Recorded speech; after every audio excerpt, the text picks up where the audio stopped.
Olá, meus amores do oitavo ano. Vamos dar início à correção de atividades para a terceira avaliação.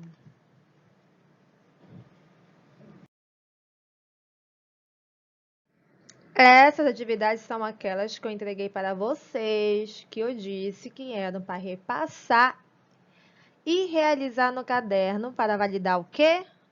O nosso visto, tá? Eu não vou receber na apostila, é no caderno.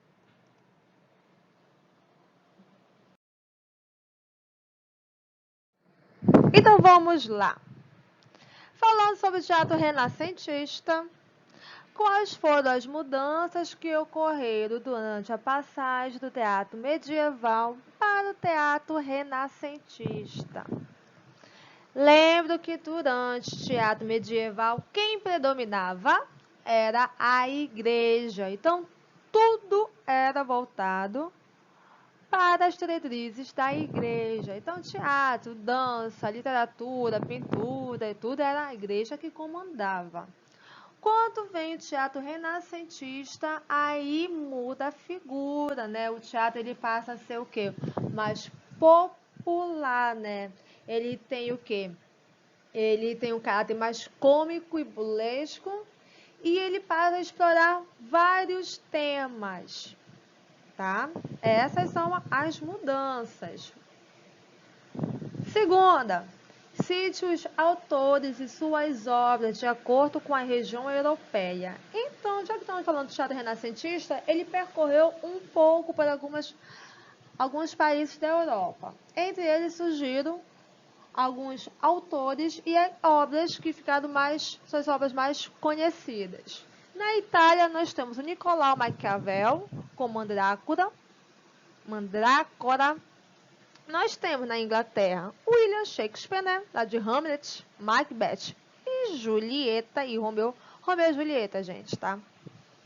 Na Espanha, nós temos o Miguel de Cervantes com Cerco de Numância, Fernando de Rocha, a Celestina e Pedro Calderón. A vida é um sonho, tá? E as principais características do teatro desenvolvido durante esse período são o antropocentrismo humanista. Por quê? Porque na época do teatro medieval, quem era o centro do universo era Deus, né? Então, já que o homem é imagem de Deus, por que não falar do homem? Então, lá no Renascimento, quem predomina é o homem. Então, vamos falar do antropocentrismo humanista. Os textos, isso está dentro passa a ser abordado dentro das peças, dentro dos textos teatrais, tá bom? Aí surge o quê? Os textos improvisados, passa a ter uma linguagem coloquial, é de caráter popular e cômico, como eu já havia dito, e os temas são diversificados.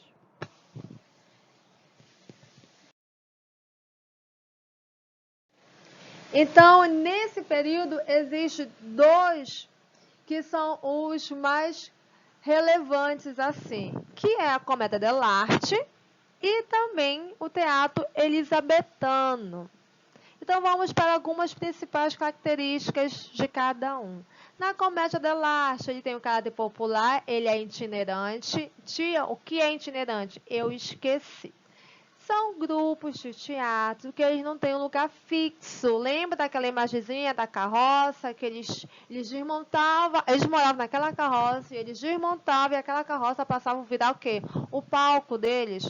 Pois então, tá?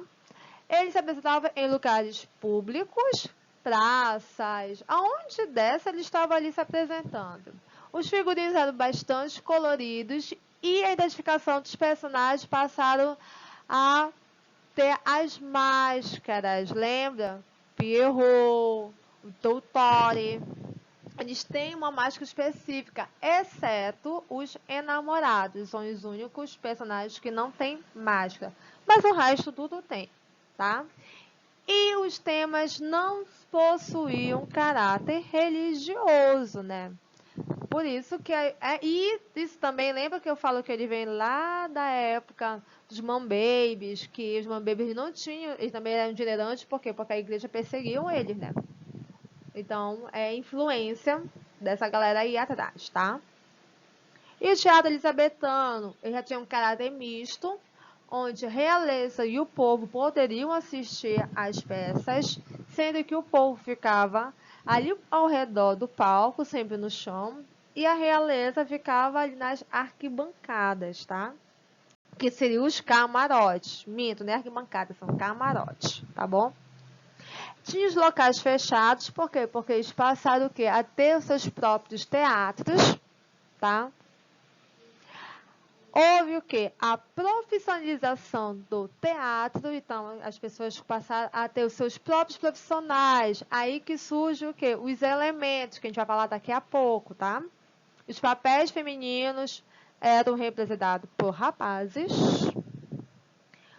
O desenho do palco, isso que foi uma grande novidade, diferente da Comédia dell'arte, que eles tinham o quê? Uma carroça e eles não tinham uma infraestrutura para trocar de figurino e muito menos de cenário, porque quando eles tinham que modificar o cenário, eles tinham que fazer vários palcos itinerantes, onde cada cena acontecia em um palco. Assim poderia ter vários cenários. No teatro elisabetano, isso muda, porque no único palco eles poderiam o quê? Modificar o cenário. E isso foi super revolucionário naquela época, né? É o ups assim, da galera, tá? Então, os palcos possibilitavam o quê? A multiplicidade de cenários. E surgem os formatos de teatro, que é o circular, retangular e o misto. Tá bom?